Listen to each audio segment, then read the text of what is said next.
Hi, my name is Dr. Hope Ruffin Ward, and I am an actor, director, and playwright. I have been studying theater and music for as long as I have memory, and that memory is filled with anxiety, echoes of not belonging, and a remembrance of a faculty and a curriculum that asked me to change myself beyond the characters that I was playing. There are three main principles in actor training curriculum: character analysis, speech and dialect, and voice for the actor. Character analysis teaches actors how to analyze a character beyond the depth of the text. For example, if I was analyzing the character Olivia Pope from the television show Scandal, I would look beyond the fact that she was having a sexual relationship with the president and to her greater relationship with intimacy. Speech and dialect uses the International Phonetic Alphabet, an alphabet that represents the sounds of the letters, to teach actors more flexibility when learning new accents and dialects and switching between these sounds for characters. And voice for the actor teaches actors how to take care of their voice and how to create the clearest sound possible from their vocal cords. There are two main equity issues in actor training. One is the use of neutral American and speech and dialect curriculum. Neutral American is said to be an accent that is free from regionalisms and is a neutral and nondescript sound. Even though neutral American was modeled off of upper middle class white folk from northeastern Ohio, theater curriculum still identifies it as neutral. And in a traditional speech and dialect curriculum, you are required to learn neutral American before you can learn any other accent or dialect. This is asking students to disguise their ancestral speech sounds as a sort of prerequisite to learning. The second issue is what we identify as a free-sounding voice and voice for the actor curriculum. There are many different vocal technique practices. I studied Linklater, but whether you study Linklater or other technique practices like the Feldenkrais method or the Rodenberg method, ultimately, the desired outcome is a free-sounding voice. A free voice is when the vocal cords are not pressed and you can produce sound without pushing sound out. It is a very, very complex and rewarding method. The issue lies in the faculty's teaching practices of these methods. If my voice for the actor professor understands vocal liberation as a white-sounding voice, they will contextualize a voice that is free with a voice that is white. These practices are veiled in inequity. And often, as a student actor, you are so hungry for growth and knowledge that you don't even realize the structural violence that your actor training is immersed in until you've survived it and are looking back. When I look back, this is what I remember. When I was in graduate school, I was working on a scene from a play called The Changeling with my classmate Freddie, the only black man in my year. In contemporary terms, this was a breakup scene of two people who were in love with each other but toxic for each other. After the scene, we received feedback from my predominantly white classmates that they did not feel like these two characters were in love because it didn't look like love or sound like love to them. That was the moment.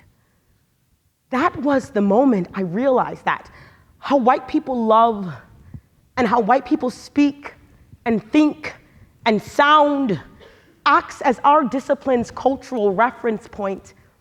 It is our North Star.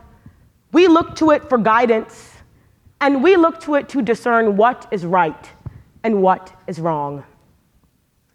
The majority of actor training curriculum asks for authenticity for truth. But I've always felt my work is the most expressive, the most powerful, when I ask for it to embody freedom. Authenticity and freedom, what's the difference? Well, authenticity in acting can be authentic to anything. For example, I could perform a role playing a culture that is not mine, or a job that I don't have, or a language that I don't belong to. Authenticity in acting is the easy work. In many ways, it's a testament to how authentically one can chameleon, to how authentically one can shapeshift. For me, in my graduate school and conservatory training, I became really authentic to whiteness. I learned its language, I learned its style, I was proficient. And for me, a Black female actor, authenticity to whiteness looks like being able to mirror white culture and being able to absorb the white gaze. In other words, I became really good at performing white, or performing a version of Blackness that white people could understand, that white people wanted, and that made white people feel safe. I became authentic to whiteness because the pedagogy of actor training asked that I did.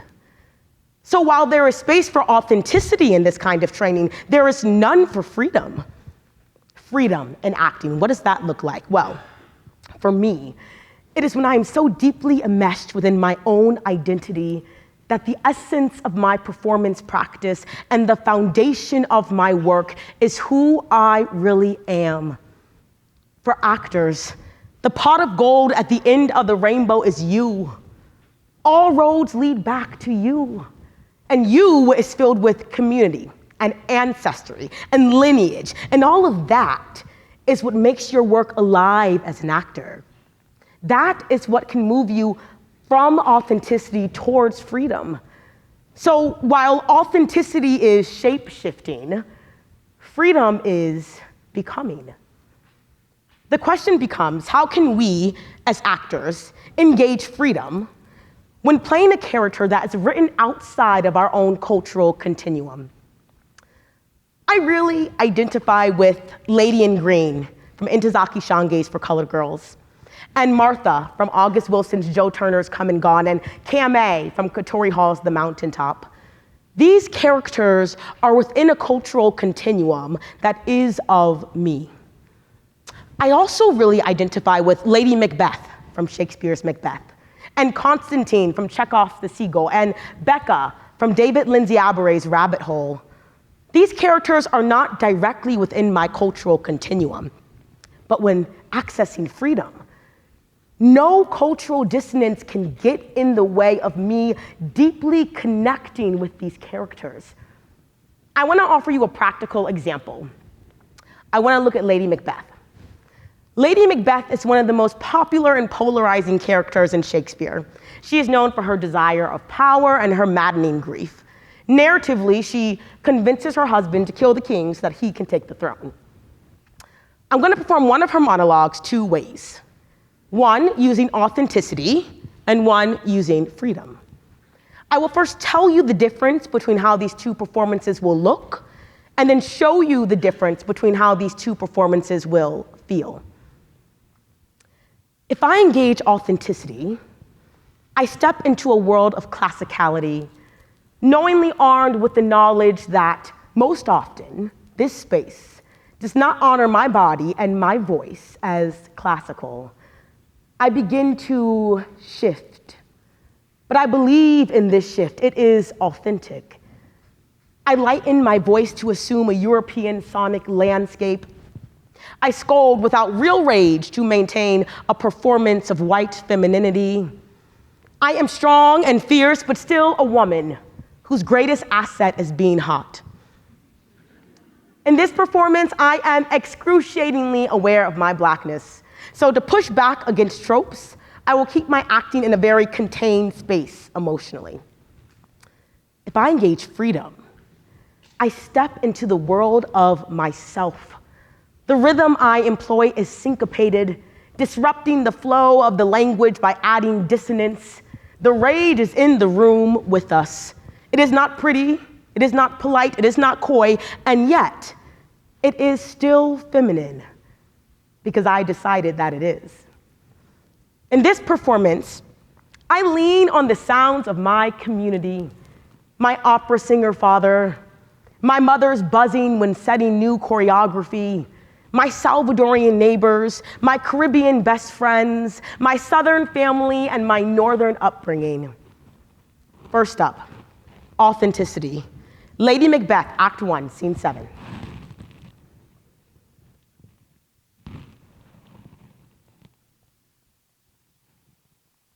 What beast wast then that made you break this enterprise to me? When thou durst do it, then thou was a man. And to be more than what you were, you would be so much more the man. Nor time nor place did then adhere, and yet you would make both. They have made themselves in that, and their fitness now does unmake you. I have given suck, and know how gentle 'tis to love the babe that milks me. I would, while it was smiling in my face, have plucked my nipple from his boneless gums and dashed the brains out, had I so sworn as you have done to this. If we should fail, we fail. But screw your courage to the sticking place, and will not fail. Second up, freedom. Lady Macbeth, Act 1, Scene 7.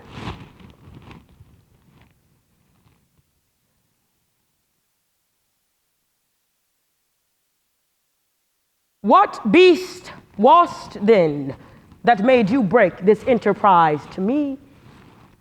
When thou durst do it, then thou was a man.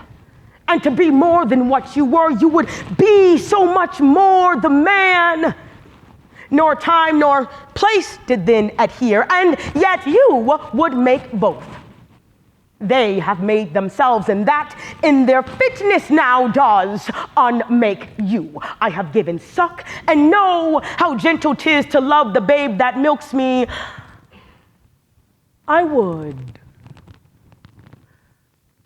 while it was smiling in my face, have plucked my nipple from his boneless gums and dashed the brains out, had I so sworn as you have done to this, if we should fail.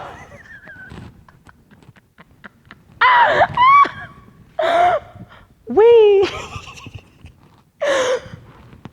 fail. But screw your courage to the sticking place, and will not fail.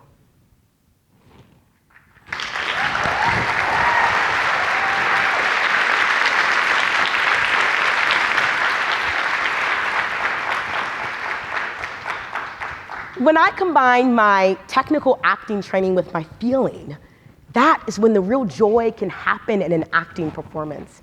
It is not a matter of choosing between technique and feeling, it is a matter of merging technique with feeling. I implore not just actors, but all artists to explore with the intent of curiosity instead of an exploration that demands essential change, to prioritize autonomy, creativity, and innovation in their artist training, and to always, always, always remember that the greatest gift in your performances and curations is yourself. Thank you so much.